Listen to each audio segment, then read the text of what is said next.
Katakot-takot na corruption po sa PhilHealth. Tingnan na lamang po ninyo kung bakit nawawaldas. Ginawa pong milking cow ang PhilHealth nung kami po ay inimbestiga namin yan. Maraming salamat, Mr. President. I hope the good senator from San Juan is still available for a few questions. Anytime from coming for you, Senator Marcoleta. Salamat po, Mr. President. Wala naman pong debate na kailangan talagang hanggat maaari ay sapat ang pondo ng PhilHealth para mapaglingkuran ang ating mga kababayan, lalong-lalo na po yung nasa panig ng kahirapan. Ngunit dahil po sa experience natin sa PhilHealth, sa kanilang pamamaraan kung paano itaguyod ang kanilang mandato, ay hindi naman sila makapagbibigay sa atin talaga ng magandang record. Unang-una na po ay halimbawa po yung konsulta package, Mr. President. Magkano po ba yung konsulta package ngayon, Mr. President?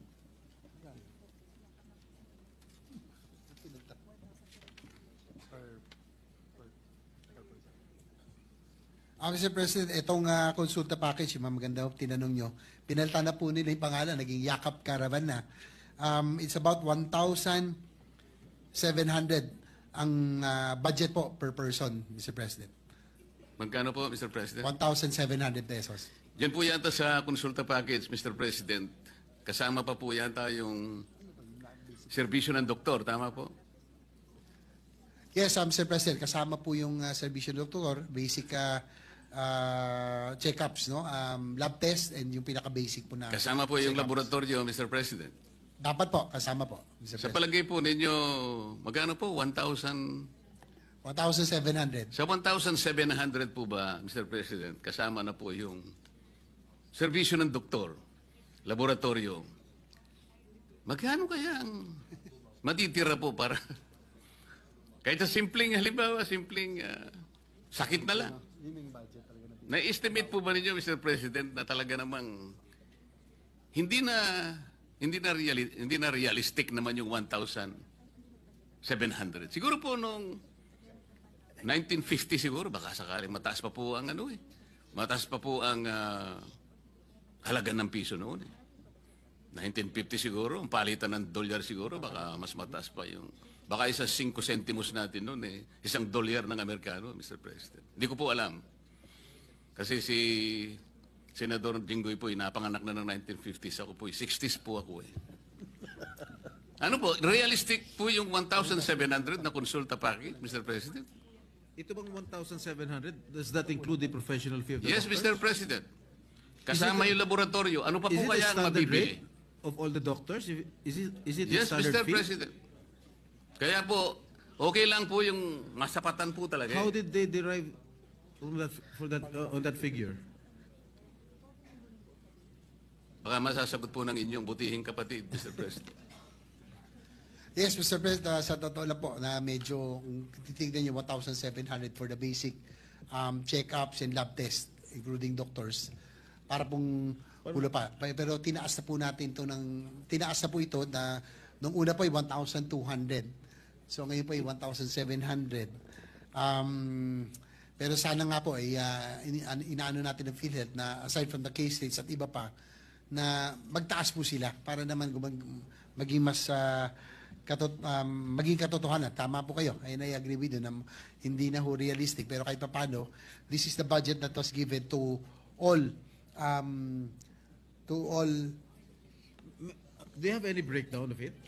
Kasi ang laboratory test, pagka CBC, complete blood count, lagpas 1,000 na po yan. Kung kumpleto talaga yung gusto nyo malaman sa inyong sa resulta sa blood test. Tapos may doctor's fee pa. I don't think that is sufficient enough. In 1,700 is sufficient enough. Yan nga po ang aking tinatanong, Mr. President, kung sino po ang kumuwenta nito. Kung ang kumuwenta po nito ay taga dito sa ating bansa. O baka naman po sa ibang bansa po na ibang klaseng salapi ang kanilang ginamit. Kaya nakakapagtaka po, pag pinag-uusapan po natin ng isang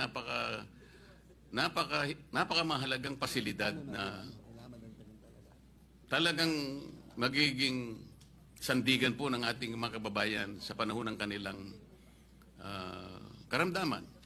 Pero kung 1,700 po, alam po nyo, yung aking pong bunsong anak, meron pong isang simpleng alaga na aso. Alam po ba ninyo kung magkano po ang nagagasta niya yung parang paliguan? Kasi po may shampoo pa po yata ang importante na yung meron tagagupit po ng kanyang pati kuko po ginugupit at nagkaroon po ng Grooming. yung 1,700 po para sa aso hindi pa po sapat eh. Itong pinag-uusapan po natin, Mr. President, Your Honor, tao po mga tao po ito eh. Kaya po, hindi po magiging maganda kahit na po pag-usapan natin ang napakagandang pinaka-noblest na objective po ng PhilHealth. Kapag ka itong ganitong klaseng mga pamamaraan ay hindi po nila talaga babalikatin, para lang po tayong nagpapatintero dito, Mr. President. Tingnan po ninyo, Mr. President. Based on PhilHealth's latest data, while 102 million Filipinos have registered with PhilHealth, only 27.8 million or 24% are enrolled with Consulta. So, naka-enroll po sa Consulta. Ilan percent po? 24% lang po ang naka-enroll out of 102 million registrants. Kahit na po naka-register, kung 1,700 lamang po ang package, baka po sa daga pwede po ito, Mr. President. Hindi, gusto ko lang po malaman kung kanino po galing yung 1,700 pesos per package. Kung PhilHealth ba? Sino ba? Kaya po nung tinanong ko po, Mr. President, ang sagot po ay 1,700, sinagot po ng ating... Yeah, where did that figure come from? Siguro, Yes, Mr. President, actually, nagpapasalamat ako kay Senator Marcoleta for pointing this out. Talagang kung titingnan nyo, parang kulang talaga, no? Realistically. Pero yun nga po ang nilalaban ho natin sa PhilHealth ngayon. Hopefully with this new administration under Dr. Mercado, na maiba naman ang magiging direksyon ng PhilHealth. Dati po kasi nung panahon ni Manuel Ledesma, parang yung pagtrato niya sa PhilHealth para pong ginawang private corporation na alam niyo naman ho, Mr. President, sa insurance, ang ugali ng private insurance, kung makakatakas sa liabilities yung mga dapat nilang bayarin, doon po sila kumikita. At the end of the year, pinagmamalaki nila yung kanilang savings and kanilang kinita, no? Pero in the case of PhilHealth, dapat po, dahil po government agency, and this is the only agency that is tasked to implement universal healthcare, dapat po talaga ay inuubos ito sa ating mga pasyente, sa ating mga kababayan. Hopefully, Mr. President, with the new PhilHealth head who committed to adjust yung pong kanilang case rates, and they committed also to increase the participation of PhilHealth in every hospital billing, siguro dapat maitaas na rin po natin.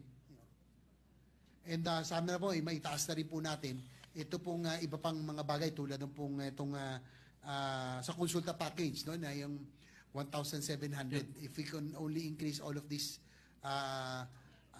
hopefully ano na nila, maiayos na po nila. Sabay nung cases ay mas malaking bagay po, Mr. President. Kailan po umupo yung bagong head, Mr. President, ng PhilHealth na sinasabi po ninyo? Kung di ako nagkakamali, Mr. President, parang 3 buwan pa lamang po siyang nakakaupo, no?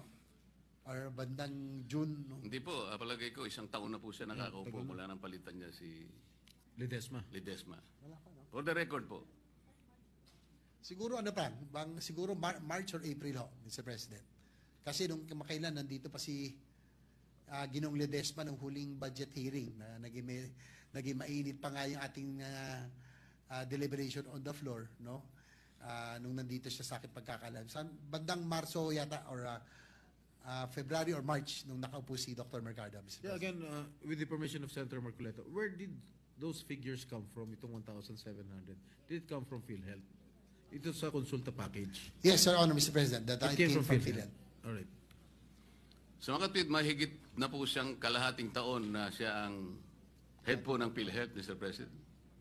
Tama po, Mr. President. Halos kalahating taon na pala. Kasi po, sa tala po, ito po babasahin ko. First patient encounter, health advocates estimate that only 1% of the total population actually availed of consulta benefits. 1% pa lamang po, Mr. President.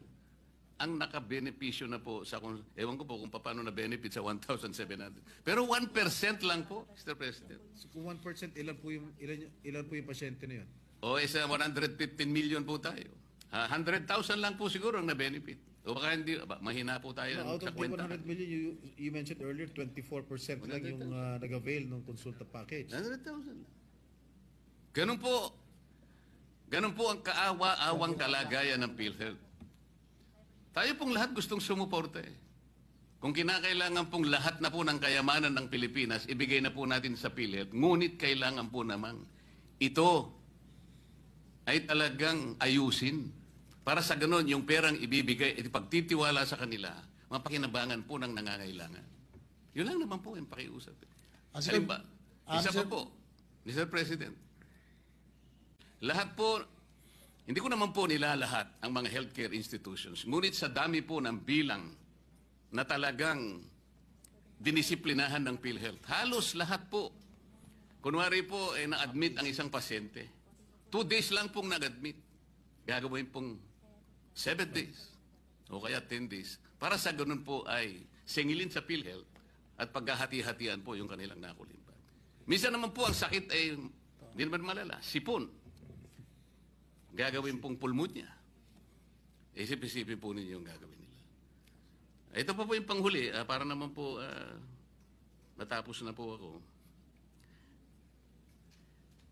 Magkano po ba yung ano yung tawag doon? Thermodialysis, Mr. President Juro. Magkano po ba yung nagagastos natin sa isang sesyon ng Magkano per 3,000? hemodialysis? Magkano? Mga 3,000. Mga 3,000. 6,300 na.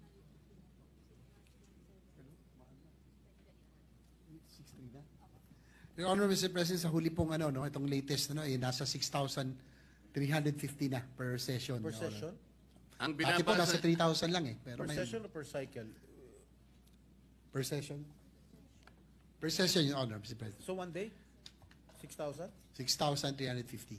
So how can the... kaya ko po afford that? tinatanong, Mr. President, may palagay po ako ng pinagbasihan po ninyo ng inyong sagot, Mr. President, Your Honor, ay itong nakuha ko pong post dito sa social media.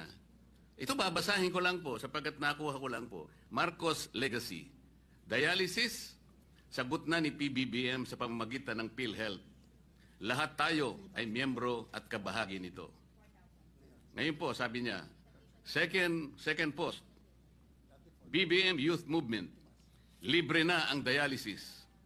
Sa halagang 6,350 bawat hemodialysis session, sagot ng PhilHealth hanggang 156 sessions sa buong taon. Ang tanong ko po, sino na naman po ang kumuwenta noong 6,350? Kasi po kanina, yung konsulta, nagtataka na rin po ang ating presiding officer kung sino ang kumuwenta ng 1,700. Saan po kinuha yung 6,350? Your Honor, Mr. President, dapat po sana under the UAC law, meron po tayo tinatawag na HTAC, yung Health Technology Assessment Council, na ito po ay mga panel of experts, mga spesyalista, na sila po dapat nagde-determine kung ano po yung mga, anything technical, sila po dapat ang tinatanong.